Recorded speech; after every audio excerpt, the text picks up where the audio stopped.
Welcome to गुरु कृपा online study. तो आज हम एक नए अध्याय के साथ आए हैं।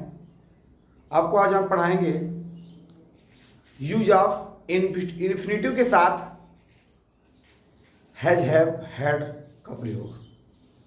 कहाँ पे हैज टू लगता है, कहाँ पे हैव टू लगता है, कहाँ हैड टू लगता है, इस प्रकार का वाक्यों का अनुवाद कैसे बनाएंगे आप। जिस कार्य को कोई भी कहे कि मुझे यह कार्य करना पड़ता है, उसे बाजार जाना पड़ता है, या ऐसे भी हो सकता है मुझे जाना है, उसे खेलना है, तो इस प्रकार का भी प्रयोग आप बनाएंगे, हैज टू, हैव टू से बनाएंगे। तो चलिए हम पहले चलते हैं। अगर वीडियो अच्छा लगेगा तो लाइक सब्सक्राइब जरूर कीजिएगा। Use of infinitive with verb to के साथ क्या क्या लगाना है, has to, have to, had to के टू के साथ जुड़ेगा। तो सेंटेंस पहले हम प्रेजेंट में बात करेंगे। किसमें बात करेंगे? प्रेजेंट में। प्रेजेंट टेंस की बात पहले हम करेंगे। प्रेजेंट में अगर हम बात करते हैं कि अगर इसकी पहचान ये बनती है, पढ़ता है, पढ़ती है, ठीक, इस प्रकार का अगर देखिए ता है तीन प्रेजेंट टेंस होता है, तो मैं बता चुका पिछले अध्याय में, आप देख सकते हैं मैं सारा टेंस पढ़ा दिया हूँ। लेकिन किसी कार्य को कहीं करना पड़ता है, उसे बाजार जाना पड़ता है, उसे खेलना पड़ता है, हमें रामायण पढ़ना पड़ता है, इस तरीके का अनुवाद आप बनाएंगे हैज टू, हैव टू से। ऐसे बनाएंगे। बनाने का नियम क्या हो जाएगा? इसका नियम है आपका subject plus has, have two plus verb का फर्स्ट फॉर्म प्लस ऑब्जेक्ट। इस तरीके से बनाएंगे आप। जैसे एक सेंटेंस में देता हूं, एक वचन रहेगा तो हैज टू लगाना है, बहुवचन रहेगा तो हैव टू लगाना है, ध्यान दीजिएगा। तो चलिए हम चलते हैं, एक एग्जांपल के थ्रू बताएंगे आपको। उसे पढ़ना पड़ता है।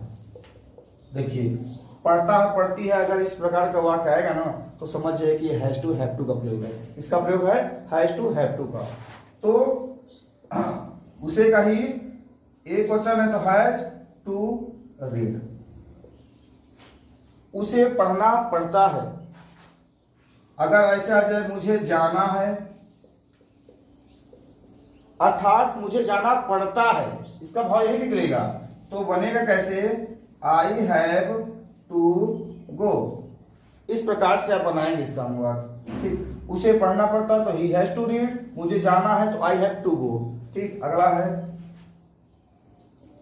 हमें सोना पड़ता है। कैसे बनाएंगे? We have to sleep. कैसे बनाएंगे? We have to sleep. इस तरीके का अनुवाद हम लोग बनाएंगे। ठीक, चलिए और हम बताते हैं आपको इस तरीके से कि राम को बाजार जाना पड़ता है। तो बनाएंगे कैसे? राम हैज टू, मुख्य first form, go to market. इस तरीके से बनाएंगे। राम को बाजार जाना पड़ता है तो Ram has to go to market. इसका अनुवाद आप इस तरीके से बनाते चलेंगे। दो चार और एग्जांपल देखते हैं हम, ध्यान से देखिएगा। बहुत आसानी से आप इसको समझ लेंगे, कोई ज्यादा इसमें कठिनाइयां नहीं है। बस आपको इस तरीके का अनुवाद देखे तो मतलब आपको मिलता है तो आप आसानी से बना लीजिएगा। किसी प्रकार की आपको समस्या नहीं आनी चाहिए। मैं उस समस्या का समाधान इसलिए करने आया हूँ, आपको कर दे रहा हूँ। ठीक है, आगे है हमें फुटबॉल खेलना पड़ता है। खेलना पड़ता है, यही तो है ना नहीं। उसे बाजार जाना पड़ता है, हमें फुटबॉल खेलना पड़ता है, उसे लिखना पड़ता है, ठीक है, उसे लिखना होता है। अगर इस तरीके का सेंटेंस बनता है ना तो समझ जाइए नालिनी के साथ यह हैज टू, हैव टू का, ये टू इन्फिनेटिव ही है। ये टू जो आप लगा रहे हैं इन्फिनेटिव, तो इसका प्रयोग है ना आप कैसे करेंगे? We have to play football.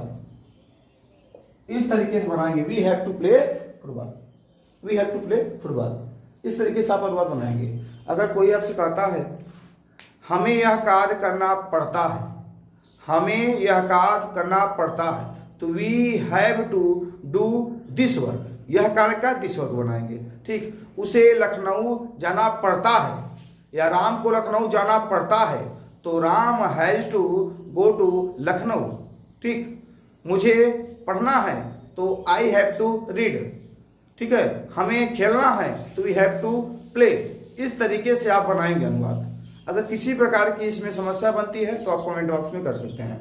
अगला है, देखिए अगर इसी सेंटेंस, ये तो प्रेजेंट की बात हो गई है, तो प्रेजेंट में आपको समझ में आ गया। एक एग्जाम्पल और देख लेते हैं। अच्छा, राधिका को सोना पड़ता है, तो राधिका हैज टू स्लीप। इस तरीके से बनाएंगे आप, राधिका हैज टू स्लीप। चलिए हम आते हैं अगले वाले पे, अगले वाले सेंटेंस पे आते हैं हम। जैसे तो प्रेजेंट की बात हो गई, इसका बात हुआ है प्रेजेंट का। अगर इस प्रकार से पढ़ता था, या फिर सीधी सी बात आ जाए, पढ़ा, पढ़ी। पास्ट इंडेफिनिट टेंस में आपको नियम भी बता चुका हूं, आप मेरी वीडियो को देख सकते हैं। पास्ट इंडेफिनिट टेंस कि जिस क्रिया के अंत में आ ई ए की उच्चारण आए तो समझ जाना वो पास्ट इंडेफिनिट टेंस है। पास्ट की पर लिखा है उस पर चले जाइए। तो ये तो पास्ट टेंस की बात है कि पास्ट टेंस में इसका प्रयोग कैसे करेंगे, तो आप दोनों कर्ताओं के साथ इसका प्रयोग करेंगे आप हैड टू का। ठीक है, तो किसका प्रयोग करेंगे आप, हैड टू का। जैसे उसे बाजार जाना पड़ा, उसे बाजार जाना पड़ा, तो कैसे बनाएंगे इसका अनुवाद, he had to go to market. इस तरीके से बनाएंगे आप। हमें खाना पड़ा, तो वी हैड टू ईट। ऐसे बनाएंगे आप, पढ़ा पढ़ी अगर आता है तो। अगला चलते हैं हम, ध्यान से देखिएगा, आपको एक एक एग्जाम्पल देखते रहेंगे, आपको समझ में बिल्कुल आता चले जाएगा। मोहन को यह कार्य करना पड़ा, ऐसा सेंटेंस, मोहन को यह कार्य करना पड़ा, तो मोहन हैड टू। अब देखिए करना क्या करेंगे, डू, यह का क्या करेंगे, दिस वर्क। इस तरीके से बनाएंगे, Mohan had to do this work. Ramesh Ram को जाना पड़ता है, अगर पढ़ता है रहेगा तो कैसे बनाएंगे, अभी बताया मैंने, हैज टू का प्रयोग करेंगे ना। देखिए राम को जाना पड़ता है तो राम हैज टू गो। अगर यही करते कह देते हम कि रमेश को जाना पड़ा है या फिर पड़ा, कहते राम को जाना पड़ा, ठीक, तो क्या बनाएंगे, राम हैड टू गो बनाएंगे। जैसे राम को जाना पड़ा, तब कहा बस कुछ नहीं करना होगा, आपको ये हटा देगा, राम को जाना पड़ा, राम हैड टू गो। इस तरीके से आप सीखा हैज टू का, हैव टू का और पास्ट में हैड टू का। चलिए आगे देखते हैं हम लोग। देखिए इसमें हम आप एक चीज और बताते हैं आपको, ध्यान से देखिएगा। अगर इस तरीके का सेंटेंस अगर फ्यूचर में आता है, चलिए फ्यूचर में बढ़ा देते हैं हम, will have to, shall have to, ऐसे बनता है ना, will have to, shall have to. तो यह फ्यूचर में हम बात कर रहे हैं। पास्ट की बात यहाँ पास्ट हुई थी, इसके पहले प्रेजेंट हुआ, पास्ट हुआ, अब यहाँ फ्यूचर डालेंगे ना। फ्यूचर बार भूल गया था, नहीं डाला था, तो ध्यान यहाँ पढ़ा ध्यान दीजिएगा। तो फ्यूचर टेंस, इसके पहले पढ़ा है प्रेजेंट में, तो यहाँ पास्ट प्रेजेंट छूट गया था, मिटा नहीं दिया था, तो ध्यान दीजिएगा पास्ट भी डाल दीजिएगा। तो प्रेजेंट पढ़ा आपने, पास्ट पढ़ा, फ्यूचर पढ़ रहे हैं ना, तो क्या करेंगे आप, तो यहाँ होगा पढ़ेगा,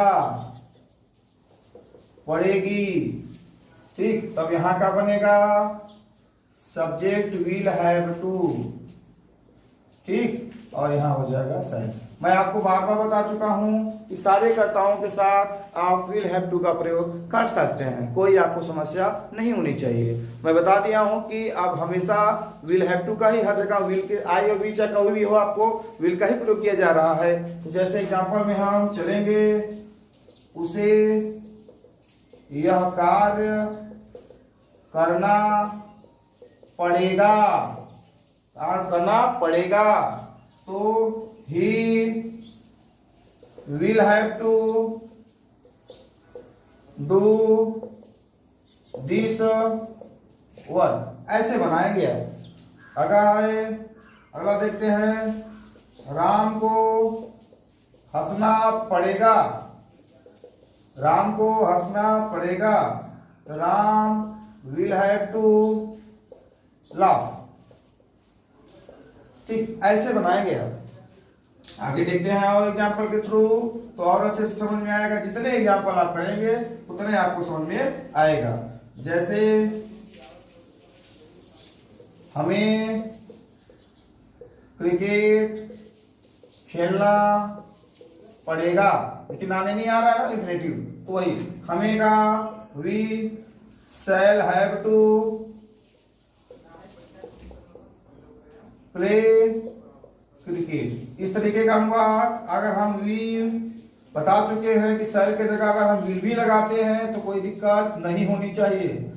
दोनों मैं बता दे रहा हूं, तो इसमें आपकी कोई समस्या नहीं होगा, ये भी सही होगा, ये भी सही होगा। लेकिन मॉडर्न इंग्लिश क्या कर रही है, सभी के साथ विल लगा रही है ना, तो we will have to play cricket. इस तरीके का अनुवाद आप बनाएंगे कि जब भी अब प्रेजेंट में रहेगा कि पढ़ता है पढ़ती है तो हैज टू हैव टू, अब जब पास्ट रहेगा तो हैड टू, और फ्यूचर की बात करेंगे तो वहां पे क्या हो सकता है आप लोग जानते हैं, अभी मैं बताया ही हूं, will have to, shall have to. तो आपकी इच्छा दोनों तरीके से आप बच्चे को संतुष्ट, किसी प्रकार की आप कोई अगर दिक्कत ही पैदा करता है तो दोनों प्रकार से आप बनाकर दिखा सकते हैं, लेकिन ध्यान दीजिएगा ये बेटर है, विल हैव टू शैल। तो अगर है मुझे खेलना पड़ेगा, कैसे बनेगा, I will have to play. ठीक, इस प्रकार का अनुवाद आप ऐसे बना, उसे खेलना पड़ेगा, मुझे जाना पड़ेगा, उसे क्रिकेट खेलना पड़ेगा, राधा को क्रिकेट खेलनी पड़ेगी। ठीक है, उसे यह कार्य करना पड़ेगा, हमें बाजार जाना पड़ेगा, तुम्हें क्रिकेट खेलना पड़ेगा। इस तरीके से अगर अनुवाद आता है तो आप कैसे प्रकार बनाएंगे। इस तीनों का हमने प्रेजेंट, पास्ट, फ्यूचर तीनों को बता दिया कि has to, have to, had to, shall have to, will have to का प्रयोग कैसे अब कहाँ कर किया जाता है। ठीक है, मैं आपको कुछ कार्य देता हूं तो आप लोग अभ्यास करिए। राम को बाजार जाना पड़ता है, उसे सोना पड़ा, हमें खेलना पड़ेगा, उसे बाजार जाना पड़ेगा। इस तरीके से 1, 2, 3 और 4 का अनुवाद आप बनाकर कमेंट बॉक्स में डालिए। ठीक, तो आप लोग 4 का अनुवाद बना दीजिए इस चारों सेंटेंस का, तो आप समझ जाएंगे कि आपको इस टेंस को हैज टू, हैव टू का जो प्रयोग इन्फिनिटिव के साथ लग रहा है ये आपको अच्छे से समझ में आ गया है। तब तक के लिए मैं अगले वीडियो में मिलता हूं, तब तक के लिए आपको नमस्कार। चलिए चलते हैं।